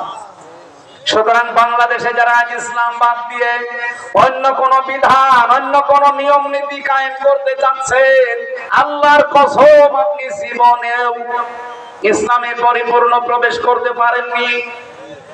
আমরা ইসলামে পরিপূর্ণ প্রবেশ করতে চাই, এজন্য জীবন ব্যবস্থা হিসাবে এই বাংলাদেশে আমরা কায়েম করতে চাই কাকে? ইসলামকে। বলেন বলেন, আরো জোরে বলেন। এটা যদি আপনার কাছে রাজনীতি মনে হয়, এটাই তো আমার রাজনীতি। এটা যদি ধর্ম ব্যবসা মনে হয়, এটা আমার ধর্ম ব্যবসা। কারণ আমি ইসলামে পরিপূর্ণ প্রবেশ করতে চাই। আমার পিতা আমাকে ওসিয়ত করেছে। এই কথা বলছেন? আমার পিতার শেষ ওসিয়ত ছিল ওয়ালা তামুতুন্না, মরবা না, ইল্লা ওয়া আনতুম মুসলিমুন, যতক্ষণ মুসলমান না হতে পারো। আমরা পুরুষ মানুষ যারা, আমাদের মুসলমান হওয়ার নিয়ম, মেয়েরা যারা এসেছে তাদেরও মুসলমান হওয়ার নিয়ম নেই। এই কোরআনে আল্লাহ 500 আইন দিয়েছেন, শরীয়তের বিধান বলা হয়। এগুলোর সামনে স্যালেন্ডার করা, আত্মসমর্পণ করা, নিজের মন আর বলে কিছু নেই। ওই যে আয়াতটা পড়লাম আমি শপথের দিনও পড়েছিলাম, ইন্না সলাতি, এর ভেতরে সব আছে। অনুসুকি, এর ভেতরে আরো বেশি আছে। সালাতের ভেতরে যত কিছু আছে নুসুকের ভেতরে আরো বেশি আছে। আমার সালাত, আমার নুসুক, নুসুক মানে কি? শুধুমাত্র কুরবানি না। এটা তাফসিরে ওই যে মাযহারিতে আছে, আল্লামা সানাউল্লাহ পানিপতি রহমাতুল্লাহ আলাইহি মাযহারি তাফসিরে উনি লিখেছেন, এই জায়গায় আমি ব্যাখ্যা করতে গিয়ে পেয়েছি নুসুক শব্দের তিনি তিনটা অর্থ দিয়েছেন। এক নম্বরে নুসুক মানে কুরবানি করা, দুই নম্বরে নুসুক মানে হজের কার্যকলাপ, তিন নম্বরে নুসুক মানে ইবাদত বন্দেগী। বলেন তো একটা জীবনের বাইরে আর থাকে? বলেন এর বাইরে আর কিছু থাকে না। তার মানে আমার নামাজ, আমার জীবনের যত কোরবানি আছে, এমনকি আমি যদি বেঁচেও থাকি, আমি যদি মরেও যাই, লিল্লাহি রাব্বিল আলামিন, আমার রবের জন্য। মুসলমান পুরুষ মানুষ আমরা যারা এখানে দাবি করছি, আমাদের জাতির পিতা আমাদেরকে শিখিয়েছেন মুসলমান হওয়া লাগে কি করে। ওই জীবনের প্রথম দিন থেকে তিনি পরীক্ষায় অবতীর্ণ। 50টা পরীক্ষা পরপর দিলেন, কোন পরীক্ষায় তিনি ফেল করেননি। আমরা তার সন্তান হিসাবে ফেল করলে হবে? বলেন বলেন। আমাদের মা হযরতে হাজেরা, তিনিও পরীক্ষা দিয়ে তিনি এমন মুসলমান ছিলেন আল্লাহর সিদ্ধান্তের সামনে। তিনি শুধু স্বামীকে বলেছিলেন, স্বামী আমার মরুভূমির ভেতরে পানি আর খাবার ছাড়া আমার এই মাসুম বাচ্চাকে সহ রেখে যাচ্ছেন, এটা কি নিজের ইচ্ছাই না আল্লাহর ইচ্ছায়?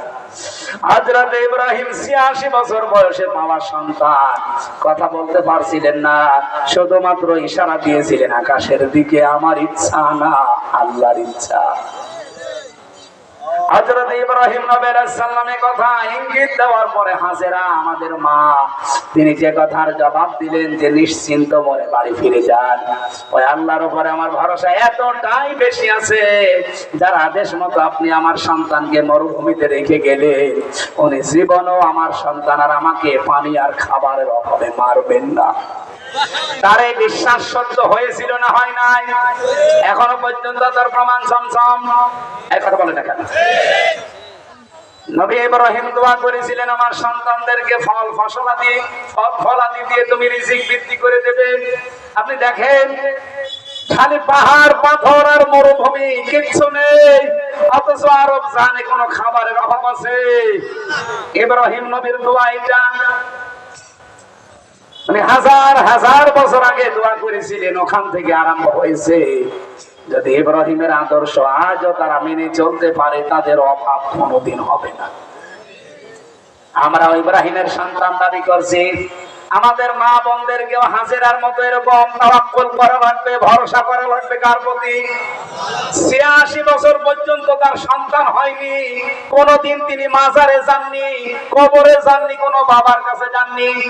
আর আপনি আপনার ভেতরে আকীদাটা, আমি এই যে ইসলামে প্রবেশ করার 5টা কথা বলছিলাম, তার দ্বিতীয় নম্বর এটা, আকীদা সাফ করা লাগবে, আকীদা বিশুদ্ধ করা লাগবে। অধিকাংশ মেয়েদের নামাজ আছে, রোজা আছে, পর্দাও করে, কিন্তু একটু অসুখ বিসুখ হয়ে গেলে, সন্তানাদি হতে একটু দেরি হলে ওরা আর মাথা ঠিক থাকে না, চলে যায় একবারে আটরশি, একবারে চলে যাচ্ছে যে সুরেশ্বরী। আর এই যে গোয়ালন্দ ঘাট পাওয়ার আগে এক মাজার আছে, অনেকে যে মাথা ঢুকাচ্ছে। এমনকি আমার মতো হুজুর পেলেও অনেকে পাগল হয়ে যায়। সেদিন বগুড়াতে এক মহিলা এসে বলছে, মহিলা না স্বামী পাঠিয়েছে, ওর স্বামী এসে বলছে হুজুর আপেল পড়ে দেন।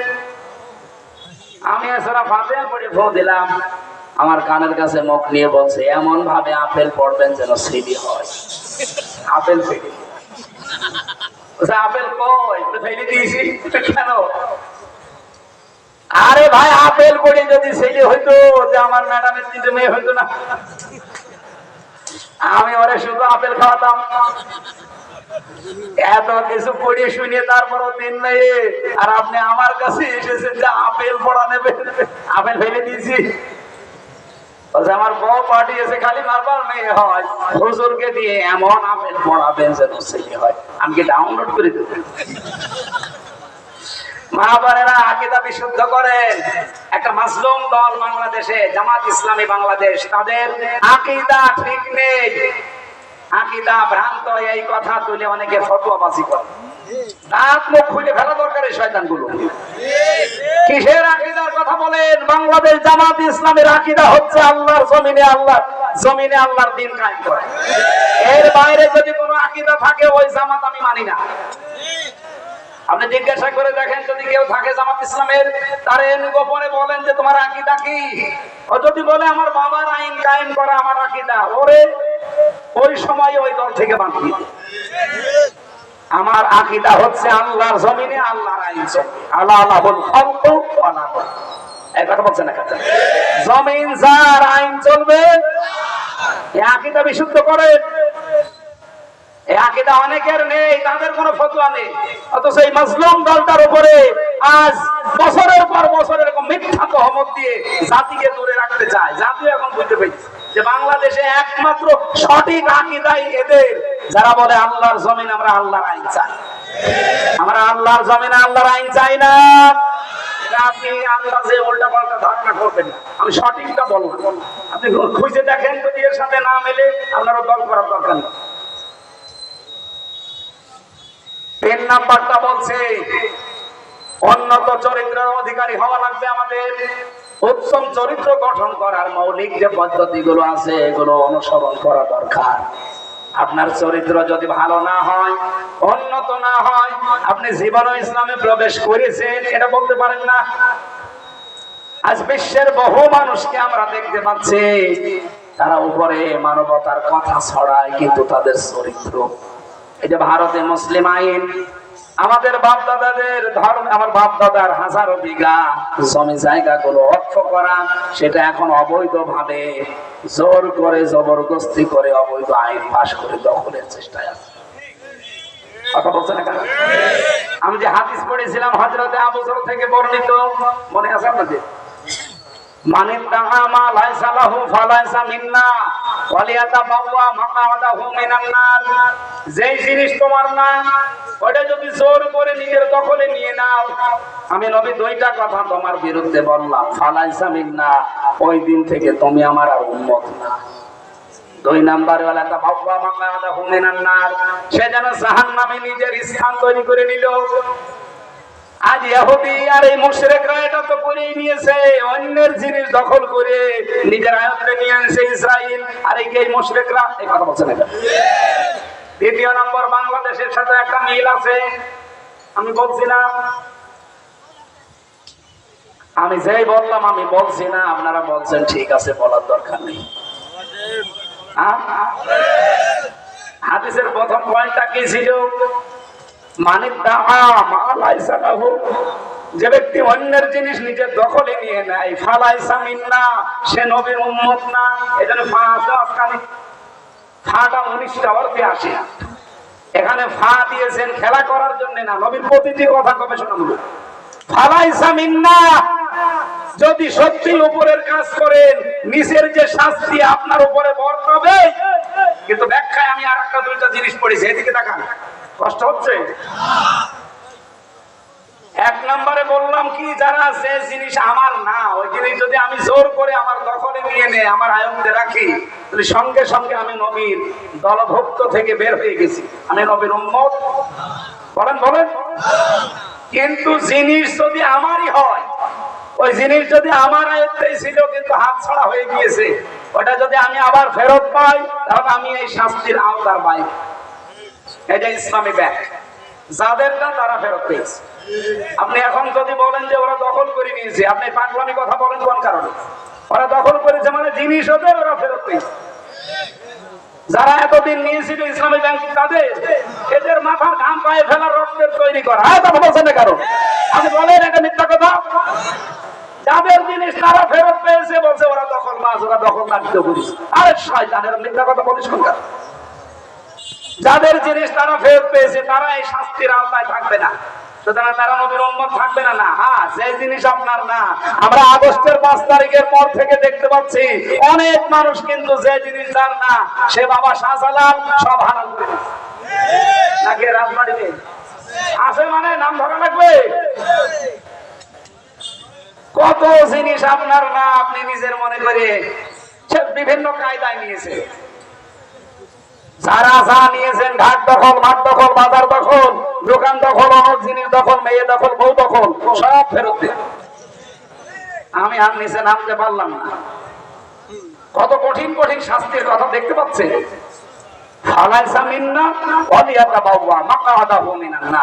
না, আপনার রাগ হলে নবীজিকে বলেন, আমার কোনো দোষ নেই ভাই, আমি অ্যাডভার্টাইজ করছি, এই কথা বলেন না। আপনার উন্নত চরিত্রের নমুনা এই, আপনাকে গালি দিয়েছে এই যে চেয়ারম্যান খাতখেরার আলীপুরের এই আব্দুর রউফ, এই চেয়ারম্যান কয়েকদিন আগে একটি অনুসারে গালি দিয়েছে, বলেছে এটা বাটপার, এটা বিয়াদব, সে আলেমদের অপমান করবে না করবে, চরিত্রই তো ওইরকম, খালি মানুষের জিনিস কিভাবে মেরে খাবে সেই ধান্দা থাকে। এখানে চরিত্র ঠিক করে। উন্নত চরিত্রের অধিকারী কারা, এই দেশের মানুষ এখন সব অলরেডি বুঝে ফেলেছে। এই জন্য ইসলামে প্রবেশ কারা করছে, আপনার এখন যদি এই লাইন দিয়ে পরিমণি হেঁটে যায়, আপনি ওয়াজ বাদ দিয়ে দৌড় দেবে, কিন্তু সবাই না। পরিমণি না, পরিমণির খালাও যদি হেঁটে যায়, এই লোক দৌড় দেবে? যদি দৌড় দেয় তাহলে মানুষ ওনার সাথে আমিও দৌড় দেবো, জীবনও যাবে না, কারণ ওইভাবেই গড়ে উঠেছি।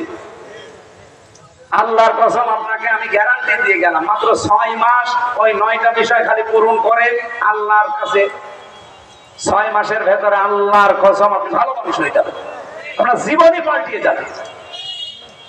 4 নাম্বারটাই পেয়েছি, সব কাজে ইখলাস লাগবে। আর এটা যাদের ভেতরে আছে আমি নিজে প্রমাণ করেছি আমিরে জামাতকে দিয়ে, বাংলায় বলছি ভাই, অপেন এটা রেকর্ড হচ্ছে। আমি ওনারে নিজে পরীক্ষা করার জন্য না, এমনিতে একবার হাতের ভেতরে 60,000 টাকা দিলাম যে স্যার এটা রাখি, বলার সঙ্গে সঙ্গে সামনে নুরুল ইসলাম বুলবুল ভাই ওনারে দিয়ে বলছে সাংগঠনিক কাছে না, আমি দিলাম ওনার পারিবারিক খরচ করার জন্য, ব্যক্তিগত। লোকটা দিয়ে দিলে দেখলো না কয় টাকা আছে। কুষ্টিয়ায় গিয়েছিল, কানে কানে আমি টাকা দিলাম, হাতের ভেতরে প্রথমে 15,000 আর ঘরের ভেতরে এসে 10,000। ও ছাতা সব দেখি সামনে শাহাবুদ্দিন ভাই ওনারে দিয়ে কি লোক টাকা দিয়ে কি করবে, যারে দিই খরচ করার জন্য। আরে কোন মানুষ যদি দুনিয়া বিমুখ হয়ে যায়, ওর ভেতরে আল্লাহ এমন এমন সূক্ষ্ম জিনিস দান করে যেটা পৃথিবীর অন্য কেউ জানে না। এই দেশের সাংবাদিক প্রশ্ন করেছিল আমির জামাতের কাছে যে এত জনপ্রিয় আপনার এত দল, একবারও তো ক্ষমতায় যেতে পারেন না, আপনাদেরকে মানুষ চায় না কেন? উনি জবাব দিয়েছে, মুয়াজ্জিন আযান দেয়, সবাই নামাজ পড়তে আসে, আযান তো আমরা ঠিকই ইখলাসের সাথে দিচ্ছি, এদেশের মানুষ সাড়া না দিলে দোষ কি মুয়াজ্জিনের না মুসল্লিদের? আপনি সূক্ষ্ম কথা কি বের করা অত সহজ। 5 নাম্বারটাই পেয়েছি, লেনদেনে স্বচ্ছ হওয়া। এটা নারী পুরুষ আমাদের অনেকের ভেতরে নেই, যে দোকানে বাকি খায় ওই দোকানে সামনে পায়। আপনি ইসলামে এখনো পরিপূর্ণ প্রবেশ করতে পারেননি, 5টা বিষয় থাকতেই হবে। 9টাকে আমি সামারাইজ করলাম, এটা ফিসিলালিল কোরআনে পাবেন, সাইকেল কুতুব এমন সুন্দর ভাবে দিয়েছেন না। 1 নম্বরে আত্মসমর্পণ করা লাগবে দ্বীনের কাছে, 2 নম্বরে বিশুদ্ধ আকীদা তৈরি করা লাগবে, 3 নম্বরে উন্নত চরিত্রের অধিকারী হওয়া লাগবে, এটা ট্রেনিং দেওয়া লাগে, এমনি হয় না। 4 নম্বরে ইখলাস লাগবে প্রতিটি কাজে, 5 নম্বরে লেনদেন স্বচ্ছ হওয়া লাগবে। আল্লাহ নারী পুরুষ যারা আমরা এসেছি প্রত্যেককে এই 5টা কাজ করে ইসলামে পরিপূর্ণ প্রবেশ করার তৌফিক দেন। সম্মানিত মা বোনরা, আপনাদের জন্য আমার জীবনের একটাই ওয়াজ। খাদিজাতুল কুবরা রাদিয়াল্লাহু তাআলা আনহা জীবনে 1 ওয়াক্ত নামাজ পড়েননি, একটা রোজা রাখেননি, একটা দিনের জন্য তিনি পর্দা করেননি, জীবনে 1 হজ করেননি, একবার 1টা টাকা যাকাত দেননি, কিন্তু আল্লাহ নিজে তাকে সালাম দিয়েছেন আর জান্নাতে একটা ঘর বানিয়ে সংবাদ পাঠিয়েছেন। তার পুরা জীবন আমি পড়ে দেখেছি, একটাই মাত্র কারণ, তিনি জীবনে কোনদিন এই যে বলতে পারেন যে এতদিন নামাজ পড়লো না, রোজা রাখলো না, পর্দা করলো না, জান্নাত পাবে মানে হ্যাঁ পাবে, কারণ উনি ইন্তেকালের পরে এই বিধানগুলো সব নাযিল হয়, উনি পাননি তাই মানেননি। কিন্তু ওনার জীবনী পড়ে আমি একটা বিষয় ক্লিয়ার, কোনদিন এক দিনের জন্য স্বামীর মনে কোনদিন তিনি দুঃখ দেন। এখানে যারা আছেন একটা কথা আপনি বলতে পারবেন যে জীবনে বিয়ের পর থেকে আজ পর্যন্ত কোনদিন একটা দিনের জন্য আমার স্ত্রীর কাছে আমি কোনো দুঃখ পাইনি? হাত তোলেন তো এরকম স্বামী। আর প্রত্যেক দিনই পায়। একটা মানুষও নেই, একজন মুরব্বী মানুষ আছে। আপনার স্ত্রী আছে? আল্লাহর ওলিতে তো পাওয়া গেল। এই তো দাঁড়ান তো দাদা, এরকম বউ থেকে বিয়ে করবেন আপনার? তাও না। সম্মানিত মা বোনেরা, শুনলাম বিভিন্ন জায়গায় বসে আছেন, দেখেন লক্ষ লক্ষ মানুষ এখানে না থাকলে ক্যামেরার সামনে আছে। সারা পৃথিবীর কত মানুষ দেখতেছে, একটা স্বামী হাত তোলে না, একটা বুড়ো হাত তুলেছে না। আমি তো আশা করছিলাম যে সামনে 3 চেয়ার আলা হাত তুলবে, আমিও পারলাম না, কারণ মিথ্যা কথা বলবো কি করি, দুঃখ পেয়েছি এই জন্য হাত তুলতে পারি না। তারপরও আমি ম্যাডামের উপরে খুশি, এটা রেকর্ড হচ্ছে তো, না আজকে সে আবার থাকতে দেবে না। না, উল্টিয়ে যদি বলা হয় যে এখানে মেয়েরা যদি বলেন তো যে জীবনে কোনোদিন স্ত্রীর মনে একদিনের জন্য নবীর মতো দুঃখ দেয়নি, এরকম স্বামী আছে কিনা? তাও পাওয়া যাচ্ছে না। সম্মানিত মা বোনেরা, নামাজ রোজা পর্দা একটা মাস্ট কি করাই লাগবে, কিন্তু স্বামীকে অনেকে গুরুত্ব দিতে চান না। খাদিজাতুল কুবরাকে আল্লাহ জান্নাত দেওয়ার কারণে এটা ছিল স্বামীর খেদমত। আল্লাহ মেয়েদেরকে এই লাইনে খাদিজাতুল কুবরাকে অনুসরণ করার তৌফিক দিন, আমিন। আমি জেলখানায় 3টা বই লিখেছিলাম ছোট ছোট করে, তার ভেতরে এই যে একটা সৃষ্টি নিয়ে লেখা। শিক্ষিত মানুষরা নিয়েছেন, কয়েক পেজ আছে আমার এই গাড়িতে। যদি পারেন এটা নিয়েছেন, আমি প্রিন্সিপাল সাহেবকে এটা দিলাম। যদি থাকে আপনারা নিয়েছেন।